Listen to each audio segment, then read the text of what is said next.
د غزني د اطلاعات او فرهنګ ریاست له لوري د لس ورځني علمي سیمینار پیغونډه ترسره شوه. د غزني د اطلاعات او فرهنګ رئیس د سیمینار ګډونوالو ته ویل هڅه کوي چې د ځوانانو د علمي کچې لوړونې په موخه دا ډول روزني سیمینارونه زیات کړي. یوازینی یو مهم هدف مو همدا و تر څو ځوانه ټولنه علمي ارتقا وکړي، هغوی رشد وکړي، هغوی خپلو هغه اساساتو خپلو کارکردګیو په راتلونکي کې هغې ته متوجه سي. همدارنګه بل هدف مو دا و تر څو د ځوانانو او محصلینو په ښه طریقه سره یو انسجام رامنځته سي او د هغوی په ښه طریقه راټولونه مو هدف وه. یو د دې دا اوسي دغه مشکلات حل سي، رفع مشکلات جامعه از طریق اطلاع رسانی جمعي دغه رسمو ځوانان راټول کړو، منسجم یې کړو، وروسته دغه ستونزو باندې وغږېږو.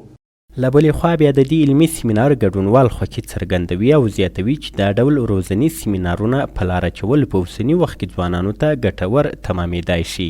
چې ستاسو زحمات بې ځایه نه ول.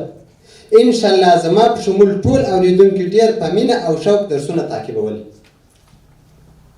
او داسې علمي مجالس واقعا مثبت افکار منځته راوړي.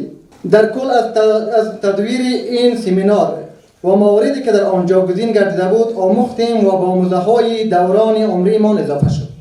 په پای کې د دغه علمي سیمینار استادان او ګډونوال د غزني د اطلاعات او فرهنګ ریاست له لوري وستایل شول او د هڅونې په موخه تقدیرنامې ورکول شوې.